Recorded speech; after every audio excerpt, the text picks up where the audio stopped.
Okay, so for our growth show, what we do is we start off by telling them we're going to look at bodily functions under 3 different categories. We're going to look at the solids, we're going to look at the liquids, we're going to look at the gases. They always get very excited about that last bit. We start off with the solids, and we start off with snot, mucus, and bogies. Obviously, children love it. We explain that first of all, I ask everybody whether they've got a runny nose. So does anybody here have a runny nose today? We will test this out. What I would like you all to do on the count of 3 is just breathe in through your nose. Ready? 1, 2, 3. Doing remarkably well. I usually have a few rattlers in there, but we're okay today. And actually, most of us, or all of us, have runny noses all of the time. Because when we breathe in, we don't just breathe air in through our noses. We breathe in lots of invisible things that are in the air and that we can't see. Things like dirt and germs and bacteria. And if these things get too far inside our body, they can make us very unwell. So our body has a defence mechanism. And we have a little cell in our windpipe called a goblet cell. And it's called that because it's the same sort of shape as a goblet when we look at it under a microscope. And that produces our mucus. So I'm going to make some mucus now. Does anybody want to come up and have a go at this? Or are you all happy to just watch? Yeah. Yeah? Okay. What I do is, I've got here a cup, I've got a clear cup so you can all see what's going to happen.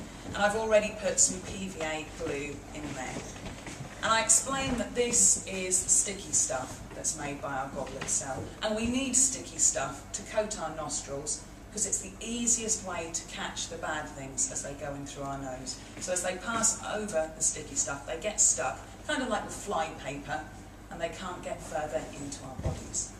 Now, although it's sticky, this stuff isn't very runny. If this was actually up our nose, we wouldn't get anything up there, air or anything. So we're going to have to add a little bit of water to this. So I'm going to add 3 squirts of water. And then I'm going to give this a good stir. At this point, I always ask the children whether this is the right colour for snot. Generally, I'm told that no, it isn't, and that it should be green. So I have some green food colouring here, which I'm going to add. We like to make it authentic. And I explain to them that although we imagine snot is green, actually, most of the time, when we're well, when we're healthy, it's clear. It only turns green when we've got lots of the bad things stuck inside it.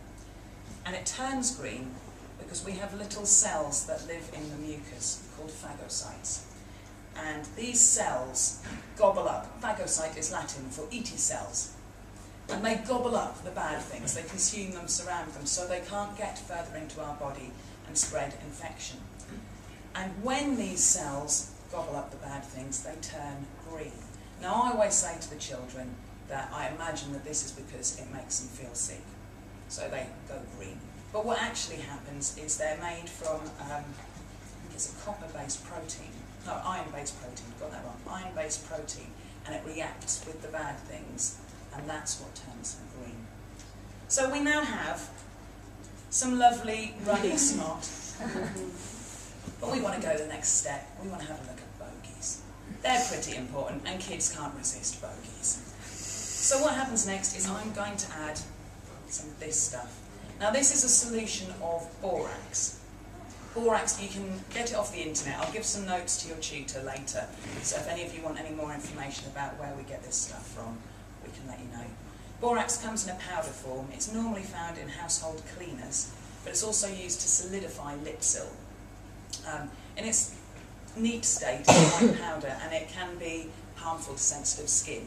But once it's in a solution, we've got about 2 teaspoons to a bottle of water here, it's fine. I'm going to add this in, and this is going to change our runny liquid into a polymer. And we usually say that basically a polymer, in this sense, in this occasion, is a solid that likes to behave like a liquid. And our bogies need to transform into something solid so that we can get them out of our body, so we can get rid of the bad things. So what happens is, once the bad things have been caught, it dries up a bit, and our nose hairs, the cilia in the nostrils, pass them to the back of our nose. To you, to me, to you, to me, to a little chamber right here. And this is kind of like a bogey waiting room. And our bogies wait there, have a few nibbles, socialise, and they wait for us to get them out of our bodies. So what they do, or how we do that, is we either blow them into a tissue, catch it, bin it, kill it, or we sneeze them out and share them with all our nearest and dearest. Or, and you know this is coming, some of those gruesome creatures will have a good old root around and pick a winner.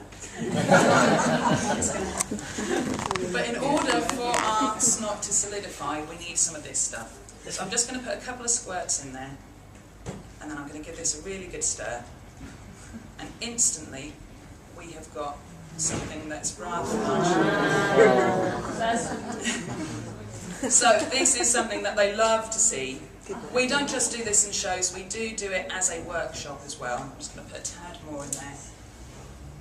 And when we do this in a workshop, we call it bum trumpet slime, because once the children have made their slime, we give them each one of these little pots. And as they push the slime into the pots, the air from the bottom is trapped. Yeah, it makes pumpernickels or bum trumpet noises. Yes, indeed. So yeah, as the air pushes its way to the top, the friction between inside the pot and the slime makes a bum trumpet noise, and the kids obviously love that. Another really cool property with this stuff is once the children have got it home, they can roll it into a ball, leave it somewhere warm and dry, and within about 24 hours it will solidify, and they'll have a bouncy bogey to play with. So many, many wonderful things with this. You can get borax on the internet, it's really easy to get hold of. B-O-R-A-X. We get it from somewhere called the Green Shop, and it lasts for ages. As long as you've got an airtight container to keep it in, it will last for years, and you can get loads for a very small amount of money. So one fantastic demonstration or workshop to do with the children.